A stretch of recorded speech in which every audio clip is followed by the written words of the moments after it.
नमस्कार। मैं स्नेहा, आपकी दोस्त, एक बार फिर से आप सबका स्वागत करती हूँ आपके अपने चैनल डर का घर में।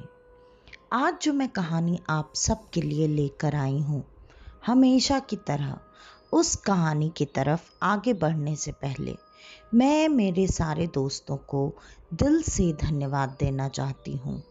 मेरे वो प्यारे प्यारे दोस्त जिनके प्यार और सपोर्ट की वजह से आज मैं यहाँ पर हूँ। आप सब मेरा जिस तरीके से साथ दे रहे हैं, मुझे सपोर्ट कर रहे हैं, मुझे उससे बहुत बहुत ज़्यादा खुशी, हिम्मत और मोटिवेशन मिलता है। लेकिन अभी भी मुझे आप सब से यही उम्मीद है कि आप सब अगर ये कहानियाँ सुनकर पसंद कर रहे हैं तो प्लीज़ एक लाइक और सब्सक्राइब करना बिल्कुल न भूलें। तो चलिए बढ़ते हैं अब आज की कहानी की तरफ। आज की कहानी है एक पूरे के पूरे साइंटिस्ट लोगों के टीम की, उनके ग्रुप की। उन लोगों ने एक ऐसी गलती कर दी जो गलती उन सब पर कितनी भारी पड़ी।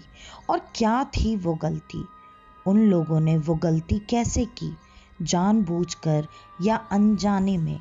ये जानने के लिए आपको ये पूरी कहानी सुननी पड़ेगी और उस गलती का अंजाम क्या हुआ ये भी आपको कहानी के अंत में पता चलेगा। आज की कहानी जिनके ऊपर है, मतलब जिन साइंटिस्ट के ऊपर, उनका काम था चिड़िया, पक्षी, जानवर, पशु सबके ज़्यादा से ज़्यादा माइग्रेशन के डेटा को इकट्ठा करना, उनकी अलग अलग मिलन की आवाज़ें और बाकी ऐसे उनसे जुड़े हुए, मतलब प्रकृति के सारे ऐसे कामों को किसी भी तरीके से जानना, समझना और उन पर काम करना। और अगर इस चीज़ों में उनको कोई भी चीज़ कमी लगती थी तो उसके लिए वो एक ही जगह पर बार बार जाया करते थे। लेकिन वो जिन जगहों पर जाते थे वो जगह खास करके ऐसी जगह होती थी जहां उन्हें ऐसा डेटा एक्स्ट्रा बहुत ज़्यादा मात्रा में वो इकट्ठा कर पाए।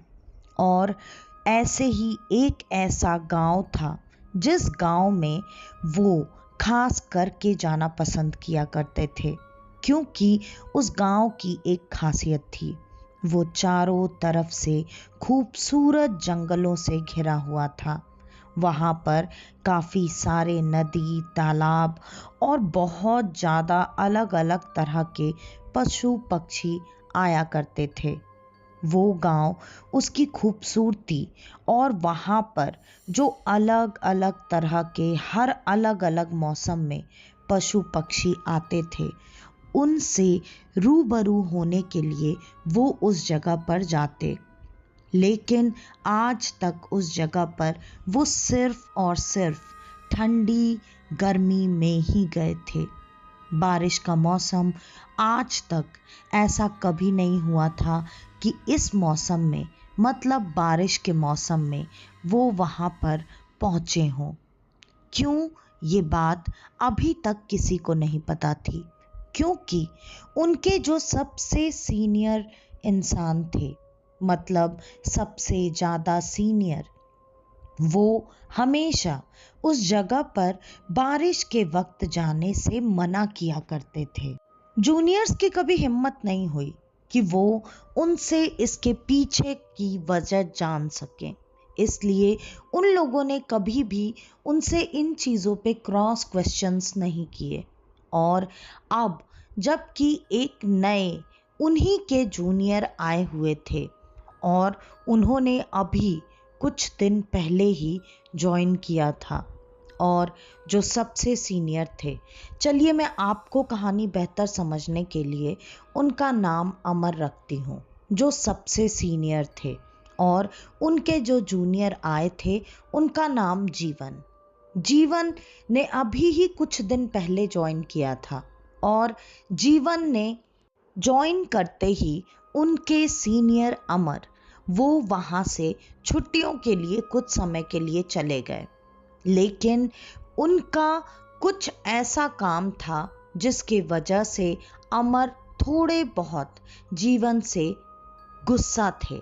उनके काम को लेकर उन्हें शिकायतें थीं, लेकिन ज़्यादा वक्त उनको अपनी गलती सुधारने और अपने काम को बेहतर दिखाने के लिए ना मिलने की वजह से, क्योंकि अमर तो ऑलरेडी छुट्टी पे जा चुके थे, अब सारी बागडोर जीवन के ही हाथों में थी। जीवन ने सारी चीज़ें जो भी अभी तक के रिसर्च थे सबको देखा, सबको समझा, और उसके बाद जीवन ने एक सवाल किया कि हम जो इस जगह पर जाते हैं, मतलब उसी खूबसूरत गांव की बात वो कर रहे थे, वहाँ हम अभी तक बारिश के मौसम में क्यों नहीं गए। बारिश के मौसम में तो और ज़्यादा अलग अलग तरह के पशु पक्षी कीड़े मकोड़े सब कुछ मिल जाते हैं, तो हम अभी तक इस चीज़ से अछूते क्यों हैं। इस सवाल का जवाब जीवन को कोई भी नहीं दे पाया। कुछ जूनियर्स थे जिन्होंने हिम्मत करके जीवन को बस इतना बताया, सर ये अमर सर के ऑर्डर्स रहते हैं, तो हम लोगों ने कभी भी इन चीज़ों पर सवाल नहीं किया, और अमर सर जिस चीज़ के लिए मना कर देते हैं, हम में से कोई भी उस चीज़ को कभी भी किसी भी हालत में नहीं करता है। और हम आपको भी यही सलाह देंगे कि अमर सर अगर बारिश में उधर जाने को मना करते हैं तो इसके पीछे कोई ना कोई रीज़न ज़रूर होगा। तो आप भी ये बिल्कुल ना सोचें कि आप ऐसा करेंगे। लेकिन जूनियर तो जूनियर होते हैं।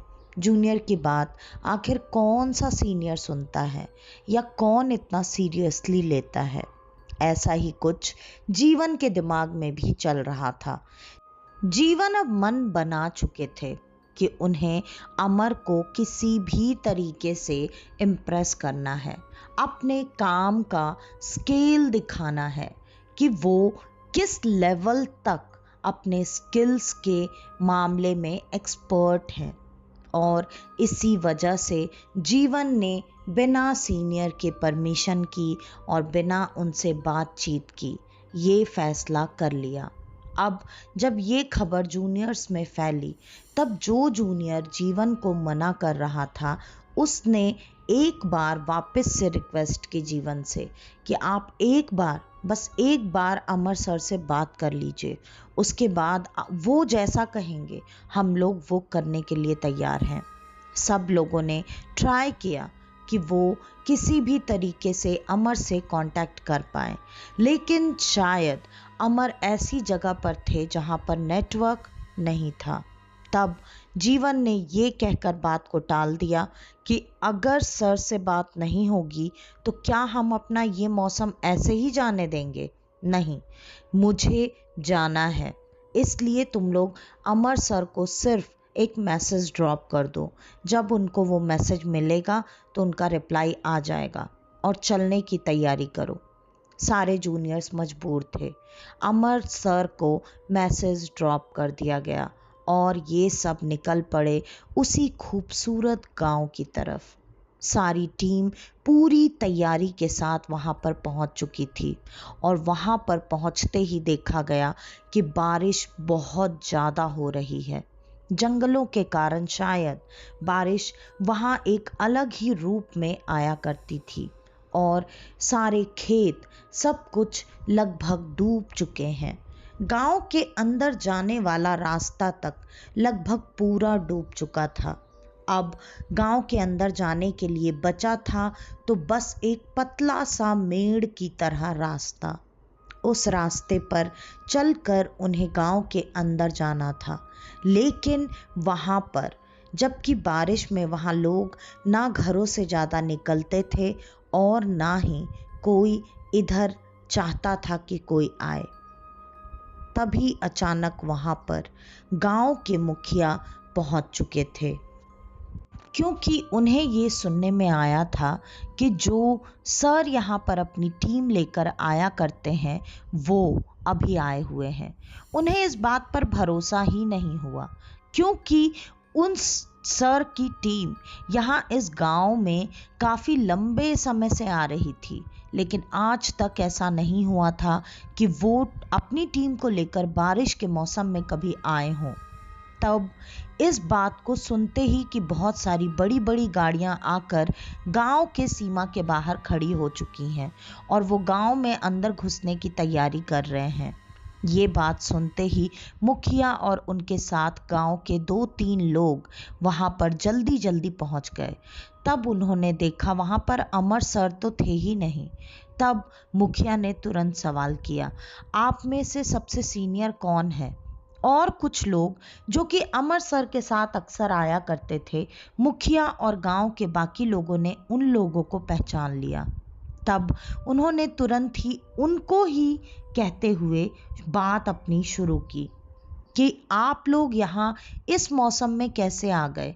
अमर सर तो यहाँ इस मौसम में कभी नहीं आते और ना ही आने के लिए आप लोगों को उन्होंने सलाह दी होगी। ये बात सुनते ही जीवन तुरंत गाड़ी से नीचे उतर कर आया और जीवन ने कहा, अभी मैं इन लोगों का सीनियर हूँ और मैं इन लोगों को यहाँ पर लेकर आया हूँ। ये बात सुनते ही तुरंत ही मुखिया ने हाथ जोड़ दिए और कहा, सर माफ़ कीजिए, मैं आपको नहीं जानता। मैं तो सिर्फ अमर सर को जानता हूँ और उन्हें ही इस गांव में आने की परमिशन है। तब ये बात सुनकर जीवन को थोड़ा बुरा लगा। जीवन ने तुरंत ही थोड़ा ऊंचे आवाज में कहा, तो क्या हम नहीं आ सकते? यहाँ आने के लिए कोई टैक्स देना पड़ता है?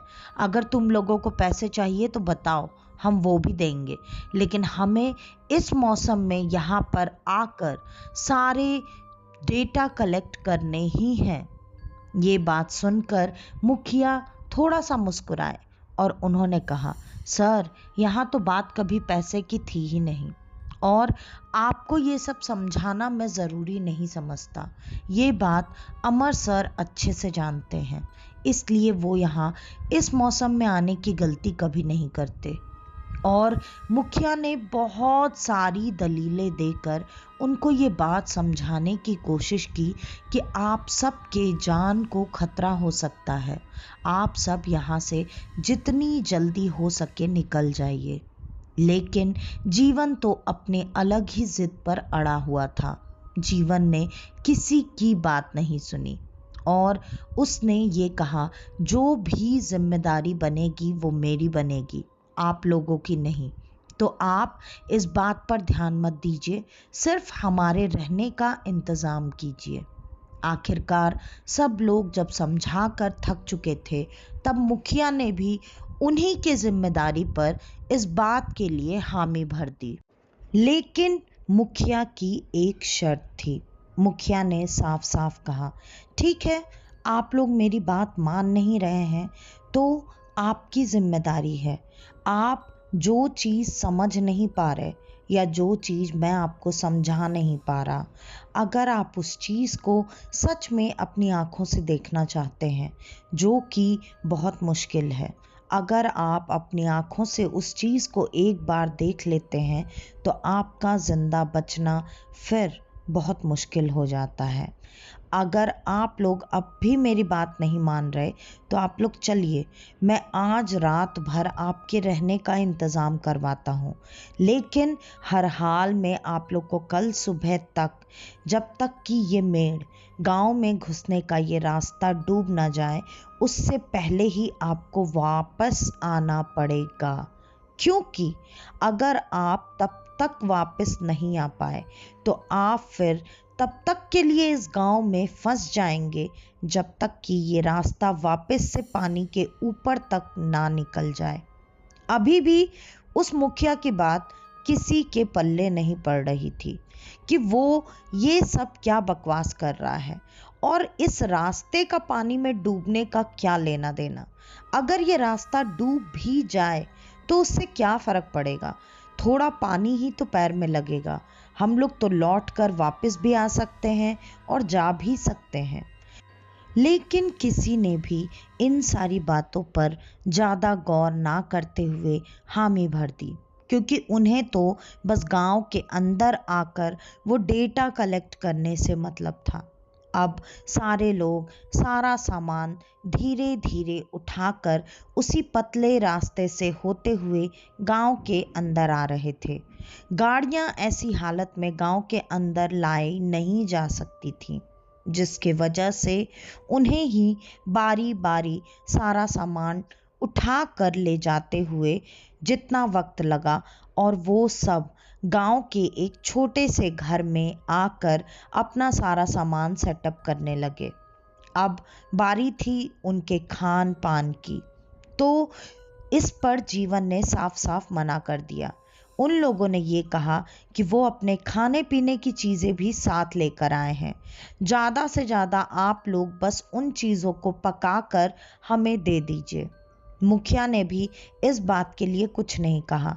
उसने तुरंत सारा इंतज़ाम करवा दिया और सब खाना खाकर अब जबकि आराम करना चाहिए था, लेकिन उनका काम तो रात के वक्त ही शुरू होना था, जिसके वजह से जब मुखिया ने उन्हें आराम करने को कहा, तब जीवन ने साफ साफ कहा, अरे आप क्या मजाक कर रहे हैं? हम लोग तो यहाँ रात भर जग कर ही सारा कुछ देखने वाले हैं, रिकॉर्ड करने वाले हैं, और आप हमें सोने और आराम करने को कह रहे हैं? ऐसा नहीं होने वाला। तब मुखिया थोड़ा घबरा गया। उसके चेहरे की लकीरें, हाव भाव सब अचानक से और ज़्यादा बदल गए। वो अब काफ़ी डरा हुआ लग रहा था। उसने कहा, देखिए साहब, मेरा काम था आप लोगों को बताना, समझाना। आप अगर रात में जग रहे हैं तो ध्यान रखिएगा, किसी भी हालत में घर के बाहर मत निकलिएगा। खास करके उस जगह तक तो बिल्कुल मत बढ़िएगा। एक तरफ उंगली दिखाते हुए कहा, जहां हल्का हल्का पानी घर के थोड़ी दूर तक इकट्ठा हो चुका था। जीवन ने इन बातों पर ज्यादा ध्यान नहीं दिया और बस हाँ हाँ हाँ ठीक है, हम लोग नहीं निकलेंगे, अब आप जाइए यहाँ से। और मुखिया को वो वहां से भगाने में लग गया। लेकिन मुखिया बहुत ही अच्छे इंसान थे। उन्होंने तब भी दो आदमियों को उनकी रखवाली के लिए वहां पर छोड़ दिया और ये कहा, देखिए साहब, हम लोग अपने गांव वालों की जिंदगी खतरे में कभी नहीं डालते, लेकिन यहाँ आप सबकी भी जिंदगी का सवाल है, इसलिए मैं अपने ये दो आदमी यहाँ पर तैनात करके जा रहा हूँ। चाहे जो भी हो जाए, आप लोगों को इनकी बात सुननी है। ये अगर आपको आगे जाने या घर से बाहर पैर रखने को मना करें, तो उस वक्त तो आपको बिल्कुल भी घर से बाहर ना तो निकलना है और ना ही किसी भी हालत में कोई गलती करनी है। अब जीवन इन चीज़ों से चिढ़ रहा था, लेकिन फिर भी उसने हाँ हाँ हाँ करके वहाँ से उन लोगों को भगा दिया। अब सारे लोग खाना पीना खाकर बैठकर धीरे धीरे इक्विपमेंट्स को चालू करके रात की अलग अलग कीड़े मकोड़ों की आवाज़ों को रिकॉर्ड कर रहे थे और उन्हें बहुत बारीकी से सुन रहे थे। धीरे धीरे रात गहराने लगी और अचानक ऐसा हुआ कि बारिश की बूंदों के अलावा अब किसी कीड़े की आवाज़ आना बंद हो चुकी थी। ये ऐसा सन्नाटा था जो कि किसी भी तरीके से नॉर्मल नहीं था। बारिश के रातों में अगर जंगल हो, पानी इकट्ठा हो और वहाँ सिर्फ बारिश के बूंदों की आवाज़ आए, ऐसा कभी नहीं हो सकता। ये हम सब जानते हैं। अलग अलग कीड़े अलग अलग तरह की आवाज़ें निकालते हैं, जिससे पूरी रात वो आवाज़ हमें सुनाई देती है। अभी अचानक ऐसा क्या हुआ कि सारी आवाज़ें, सारे कीड़े मकोड़े तक शांत हो गए थे। उन लोगों ने चारों तरफ नज़र दौड़ाना शुरू किया, लेकिन किसी को कहीं कुछ भी दिखाई नहीं दे रहा था। अंधेरा भी था, बारिश भी थी। अब आखिरकार जीवन ने एक टॉर्च लेकर एक तरफ चमकाया और जैसे ही उसने उस तरफ टॉर्च चमकाया, इतने जोर की भयानक आवाज़ आई जिस आवाज को सुनकर सब ऊपर से लेकर नीचे तक कांप रहे थे, क्योंकि वो आवाज इतनी भयानक थी कि उसे सुनकर किसी भी आम इंसान को हार्ट अटैक हो सकता था। उससे पूरा गांव एक बार में ही हिल चुका था। सबको समझ में आ चुका था कि उन सब का जो डर है वो डर अब सामने आने वाला है। और इधर जीवन और उसके टीम के लोग टॉर्च चमकाने के बाद उनके हाथ से वो टॉर्च छूटकर गिरकर आगे घर से बढ़कर उसी पानी में जाकर मिल चुका था। अब वो टॉर्च वापस लाना वो सोच ही रहे थे, लेकिन तब तक मुखिया के आदमियों ने साफ साफ मना कर दिया और कहा, साहब आपने एक बड़ी गलती तो कर दी है, अब दूसरी गलती करने का बिल्कुल मत सोचना। आपने ये जो रोशनी चमकाई है, आपने अब उसे गुस्सा दिला दिया है।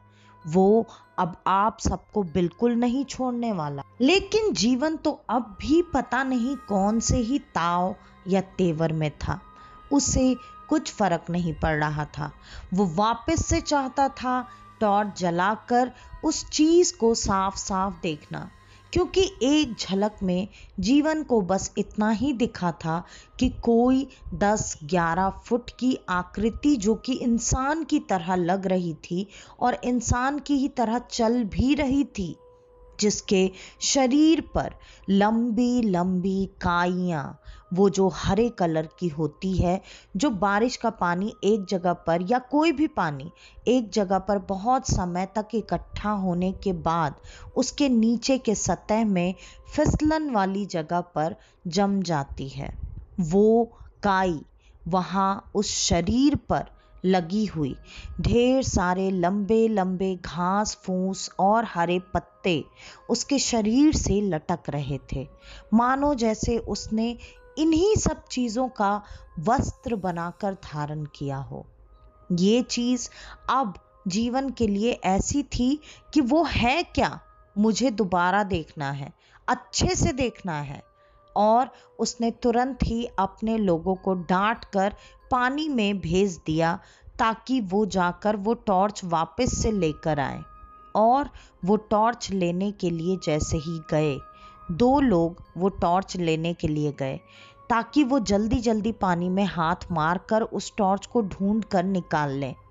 जब वो उस पानी में पहुंचे तो जैसे ही उन्होंने उस पानी में अपना एक एक पैर ही रखा था, दोनों अचानक से चीखने चिल्लाने लगे और सबके आंखों के सामने से ही मानो उन दोनों को किसी ने बहुत तेजी से घसीटा हो और वो पानी में वैसे ही घसटाते हुए तुरंत चीखते चिल्लाते हुए थोड़ी देर में उनकी चीखें भी शांत हो चुकी थी और फिर से पूरा माहौल वैसे ही शांत हो गया। अब जबकि ये सब सारे लोग अपनी आंखों से देख रहे थे, सब डर चुके थे, सबकी हालत खराब हो चुकी थी। अब कोई करता भी तो क्या करता, लेकिन तब भी अब तो जीवन को उस आकृति को देखना ही था कि वो आकृति ऐसी क्या चीज थी जिसने इस तरीके से उसके आदमियों को घसीटा। या फिर शायद उसके दिमाग में ये चल रहा था कि वो अब भी अपने आदमियों को बचा सकता है, उनकी मदद कर सकता है। तो उसने तुरंत ही अपने 2 और आदमियों को ये कहा कि वो जाकर उन दोनों की मदद करें, उन्हें ढूंढें और ढूंढ कर वापस लेकर आएं। अब मुखिया के आदमियों ने उन्हें बहुत मिन्नतें करके, डांट कर, चीख कर, चिल्ला कर, हर तरह से रोकने की नाकाम कोशिश कर ली। तब उन दोनों ने ही मदद करने की ठानी। अब 4 लोग उसी पानी में जाकर उन दो पहले गए हुए इंसानों को ढूंढने की कोशिश करने वाले थे, लेकिन तब तक वो बड़ी भयानक हरी सी आकृति पैदल चलते चलते, जिसके एक एक कदम रखने पर लग रहा था जैसे छोटे छोटे भूकंप आ रहे हों। सबको साफ साफ वो भूकंप भी महसूस हो रहे थे। अब तुरंत ही इन सब की आंखों के सामने इन चारों लोगों को उस आकृति ने एक ही बार में, एक ही मुट्ठी में अपने हाथों में जकड़ कर उठा लिया और इन सब के सामने इन चारों को वो एक बार में ही चबा चबा कर खाने लगा। अब पूरे माहौल में इंसानों के चीखने चिल्लाने की आवाज़ों के साथ साथ ये भयानक चबाने की आवाज़ भी आ रही थी। उस आकृति की आंखें बहुत बड़ी और हरी हरी चमक रही थी। वो इस तरह से लग रहा था जैसे कोई बड़ी सी हरी लाइट या फिर कोई बहुत बड़ा हरा हीरा वहां पर फिट कर दिया गया है। उसकी रोशनी इस अंधेरे में भी साफ साफ नजर आ रही थी। वो आकृति अब इन लोगों को दिखाई दे रही थी। अब वो धीरे धीरे मानो लग रहा था सबको ऐसे ही चबा चबा कर खा जाएगी। लेकिन अब जीवन के सामने जो ये चीज थी, जीवन को समझ में आ गया कि क्यों गांव के सारे लोग, यहाँ तक कि मुखिया भी नहीं चाहते थे कि वो ऐसी जगह पर आए या फिर ऐसी जगह पर फंस जाए। अब जीवन को समझ में तो आया, लेकिन समझ में आने में बहुत देर हो चुकी थी। अब जीवन ने ये नज़ारा देखने के बाद घर का दरवाज़ा बंद कर दिया, लेकिन बाहर से अब लगातार वही गरजने की आवाज़ आ रही थी और ये आवाज़ सुनकर सब इस तरीके से कांप रहे थे मानो वहाँ कोई इंसान नहीं, सूखे पत्ते रखे हुए हों। अब सबको ये बात समझ में आ गई थी कि मुखिया क्या समझाने की कोशिश कर रहा था। वो ये चीज़ साफ साफ बता इसलिए नहीं पाया क्योंकि वो ये बात जानता था कि अगर वो ये बात बता भी देगा तब भी उसका कोई भरोसा नहीं करेगा। लेकिन अब जबकि सारी चीज़ें सबके आंखों के सामने थी, अब ये बात सबको समझ में आ रही थी कि चाहे वो अमर सर हो, चाहे वो मुखिया हो, चाहे वो गांव का कोई भी इंसान हो, सब किस चीज़ के डर से इतना ज़्यादा डर कर इस बारिश के मौसम में अपने अपने घरों के अंदर दुबक कर छुप कर बैठे रहते थे। अब ये बात समझते समझते देर तो हो चुकी थी, लेकिन जीवन को अब ये भी समझ में आ गया था कि उसके वजह से उसके लोगों की जान जा रही है। जीवन ने दरवाज़ा बंद करके सारे लोगों को शांत करवाने की कोशिश की, लेकिन सबकी हालत अब ऐसी हो चुकी थी कि वो सब वहाँ ना तो बैठ पा रहे थे और ना ही खड़े हो पा रहे थे। वो सब डर के मारे कांप रहे थे, रो रहे थे, बिलख रहे थे। जीवन ने एक आखिरी कोशिश करने की सोची। जीवन ने सोचा कि वो अपने साथ जो गन्स या बाकी ऐसे हथियार लेकर आए हैं, क्यों ना उसका इस्तेमाल करके इस चीज़ को एक बार मारने की कोशिश की जाए। वैसे जीवन ये बात समझता था कि ये कोशिश भी बेकार ही होने वाली है, लेकिन फिर भी अब वो अपने लोगों को इतने खतरे में देखकर उसने हिम्मत की और वो गन लेकर उस आकृति को शूट करने के लिए बाहर निकला। उसने लगातार कुछ गोलियां उसके ऊपर दागी और उन गोलियों को चलाते चलाते उसका भी पैर कब पानी के अंदर पड़ा उसे पता ही नहीं चला और वो उसका पैर इस तरीके से उस पानी में जम चुका था, जबकि वहाँ पानी सिर्फ और सिर्फ इतना ही था जो कि आपके पैर के निचले हिस्से, मतलब सिर्फ तलवे को गीला कर पाए। वहाँ से उसका पैर अब इस तरीके से जम गया था कि ना वो अपना पैर हिला पा रहा था, ना उठा पा रहा था, ना आगे जा पा रहा था और ना ही पीछे। जीवन अब समझ चुका था कि उसके भी साथ क्या होने वाला है।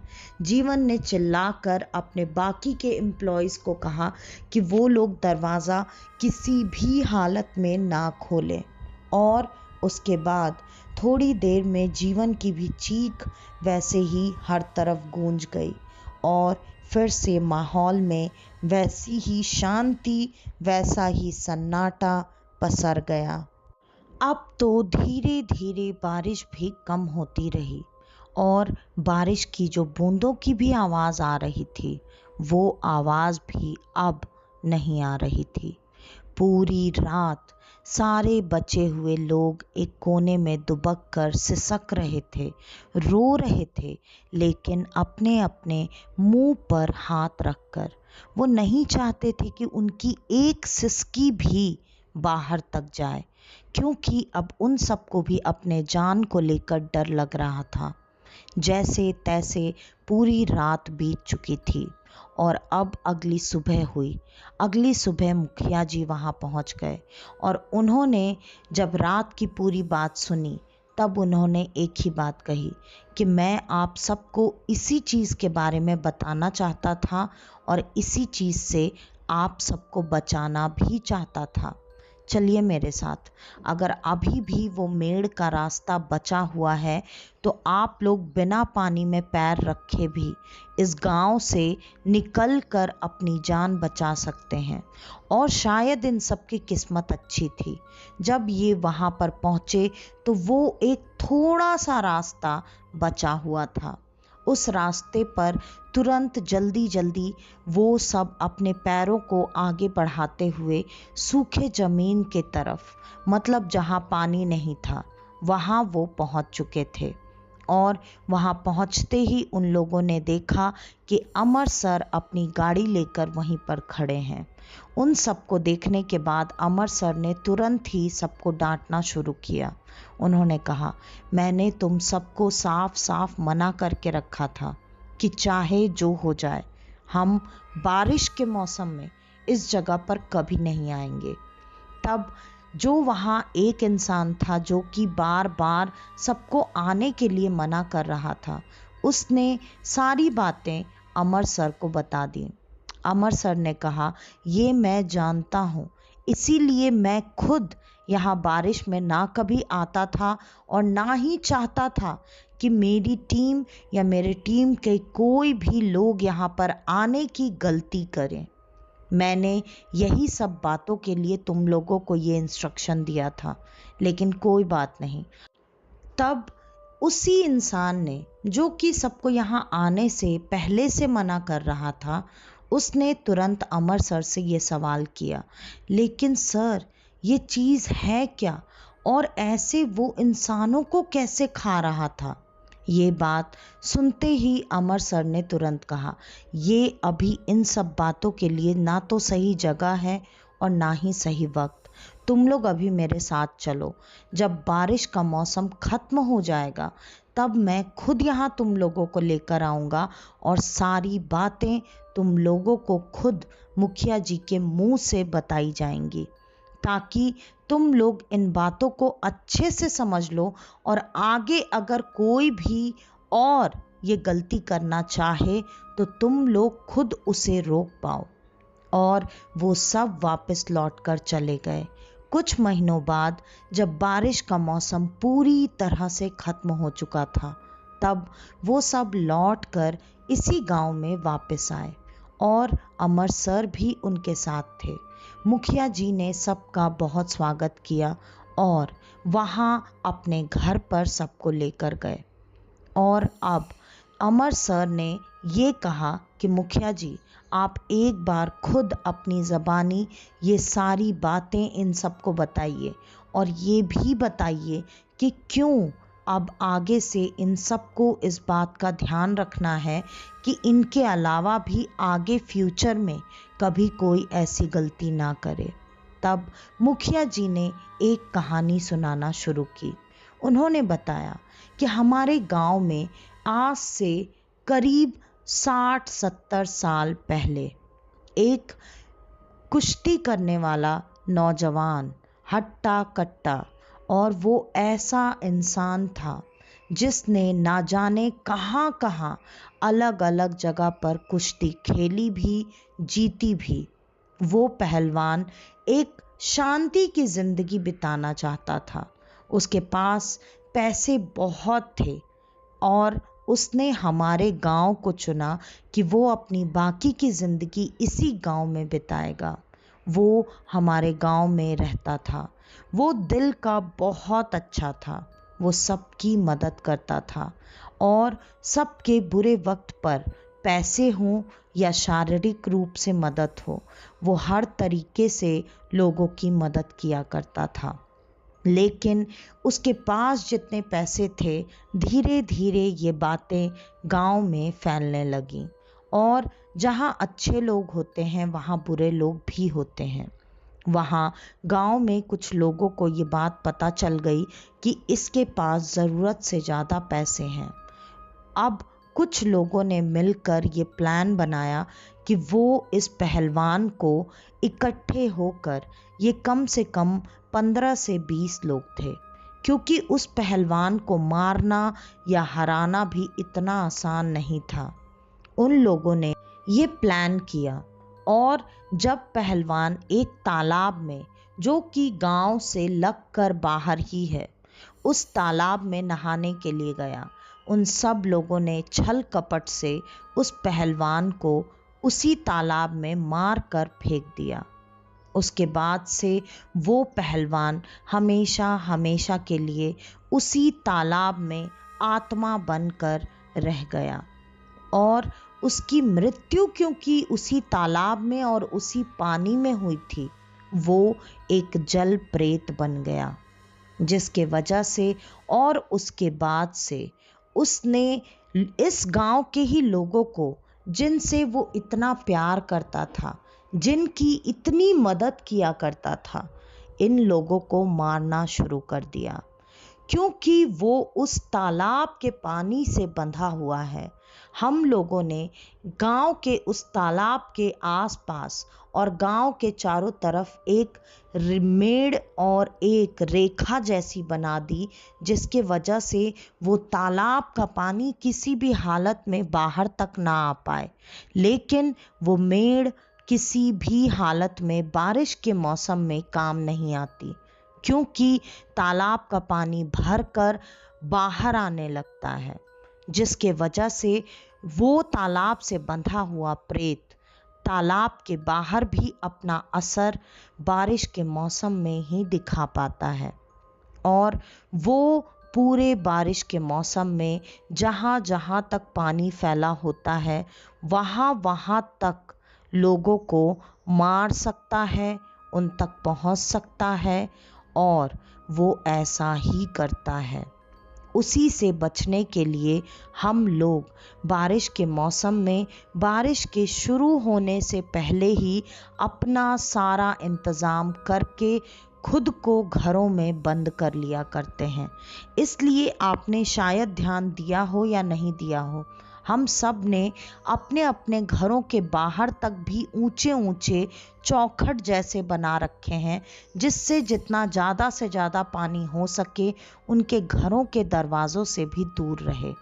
क्योंकि अगर गलती से भी ये पानी आपके घर के अंदर घुस गया तो वो आपके घर के अंदर भी आकर आपको नुकसान पहुंचा सकता है। और अब इसके प्रकोप से बचना या इस गांव को बचाना हमारे हाथ में नहीं है। इसलिए हम खुद ही बारिश के मौसम में जितना हो सके उतना पानी से दूर रहते हैं। अब ये बात सबको समझ में आ चुकी थी, लेकिन बात समझने में कितने लोगों की बलि दी जा चुकी थी, अब इसका कुछ नहीं किया जा सकता था। तो आज की ये कहानी यहीं पर ख़त्म होती है। आपको हमारी आज की ये कहानी कैसी लगी हमें कमेंट करके ज़रूर बताइएगा। और अगर आपको हमारी ये कहानियाँ पसंद आती हैं तो ज़्यादा से ज़्यादा हमारी इस चैनल को लाइक, शेयर और सब्सक्राइब करना बिल्कुल ना भूलें। और अगर आपके पास आपकी ऐसी कोई कहानी, आपका ऐसा कोई सच्चा एक्सपीरियंस हो तो डिस्क्रिप्शन में दिए गए ईमेल आईडी या इंस्टाग्राम आईडी पर आप हमें आपकी वो कहानी भेज सकते हैं। तो आज के लिए बस इतना ही। मैं स्नेहा, आपकी दोस्त, आज के लिए लेती हूँ अलविदा। वापस से आपसे मिलने आऊँगी और आप सबको लेकर जाऊँगी कुछ जाने अनजाने किस्से कहानियों के सफ़र पर, आपका अपना डर का घर में। तो तब तक के लिए नमस्कार।